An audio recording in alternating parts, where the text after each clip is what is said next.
अभी हमारे भाई बता रहे हैं तो संस्कार शाला के बारे में बात होता क्या है, बार बार किसी चीज को समझाने से हमारे अंदर जो है, जो सब्जेक्ट पढ़ते हैं बार बार सोचते हैं क्रिया तथा उसके विपरीत प्रतिक्रिया बराबर तथा विपरीत दिशा बढ़ती है। क्या हो गई है तो लाइन है, लेकिन जैसे उसको इम्प्लीमेंट किया जाता है तो बदल जाता है, बॉल को फेंकता है, उसे तुरंत उसका निष्कर्ष दिखाई देता है।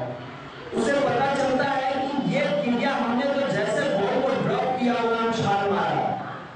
यहाँ से बार बार कहा जाता है कि समयदान समयदान समयदान, मीटिंग में भी बुलाया जाता है, लेकिन कुछ लोग उधर के आते हैं फिर साइड हो जाते हैं।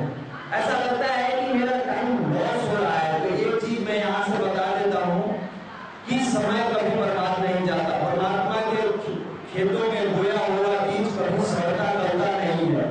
अपने खेत में बोइएगा तो हो सकता है कि गल जाए, सड़ जाए, लेकिन अगर परमात्मा के लिए आपने एक अंश बोया है वो कभी गलता नहीं है। वो मक्का का एक बीज को या तो खेत में डाल दे या ले जाकर उसे कहीं कूड़ा पर फेंक दे, 100 दाना देकर आता है।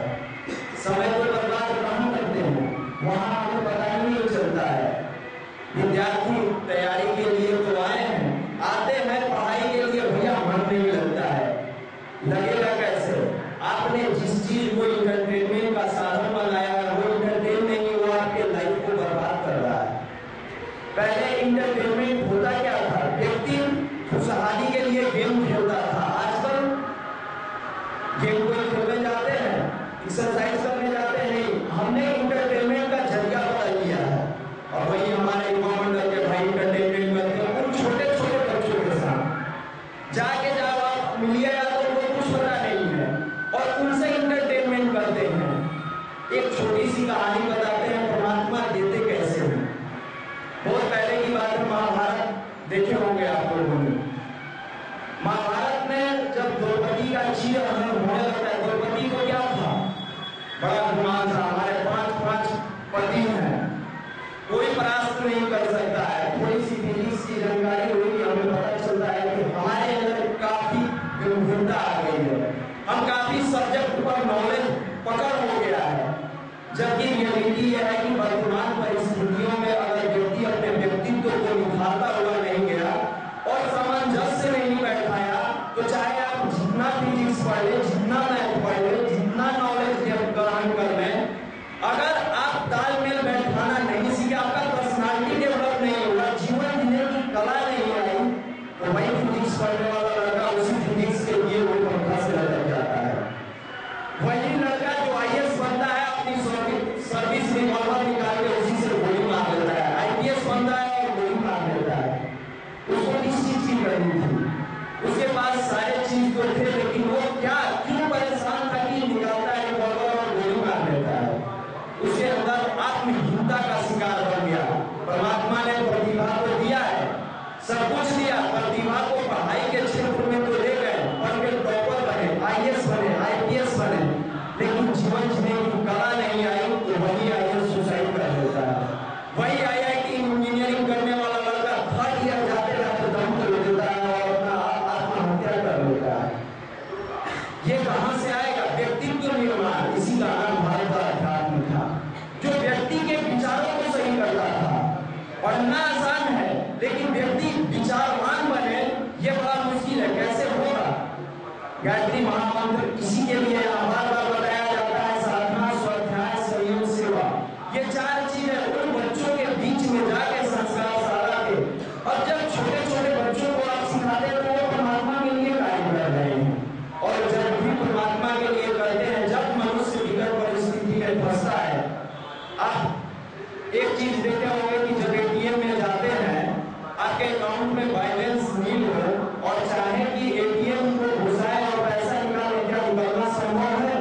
नहीं किया।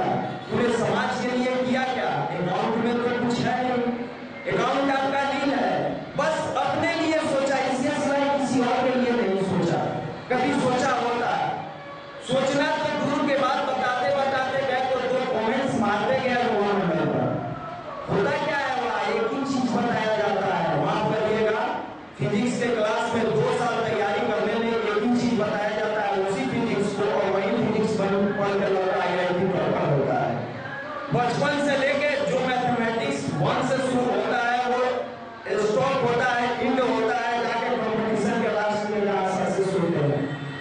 क्या उस समय नहीं लगता कि मैथमेटिक्स नहीं पढ़ना चाहिए, अब कोई अलग सब्जेक्ट पढ़ के और कॉम्पिटिशन को निकाल लेना चाहिए? ऐसा नहीं होता है। जब उसी तरह द्रौपदी की भी स्थिति थी, वो एक समय जा रही थी घूमते, देखिए एक साधु बेचारा निसहाय होकर नदी में उनके वस्त्र को कोई लेकर चला गया था, कोई जानवर लेकर चला गया था। वो परेशान परेशान थे, अब निकले तो कैसे नदी से? द्रौपदी देखती है कि ये बेचारा निसहाय है, बिना कुछ देखे आंचल फाड़ती है और उस पानी में बहा देती है।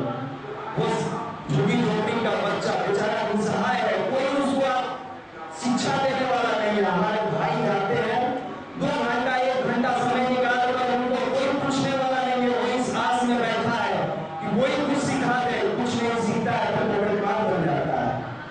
वो ड्रग्स लेना शुरू कर देता है। द्रौपदी बहाती है, वो साधु आंचल लपेट के चला जाता है। जब द्रौपदी के ऊपर ये आता है कि कैसे अब मेरी इज्जत बचेगा, तैयारी तो की है, IIT का एग्जाम भी दिए हैं, रिजल्ट आएगा कि नहीं, परमात्मा के सामने जाकर हाथ जोड़ती है, हे भगवान यहाँ 5 पांडव तो है लेकिन यहाँ कोई लाज बचाने वाला नहीं है मेरा, अब आप लाज बचाइए। भगवान की अजीब लीला है। पहले वो अकाउंट चेक करते हैं तो देखते हैं कि बहुत पहले किसी ऋषि के लिए इन्होंने आंचल का टुकड़ा फाड़ के पानी में बहा दी थी।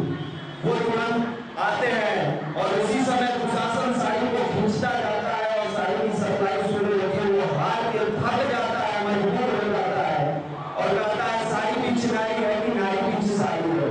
साड़ी में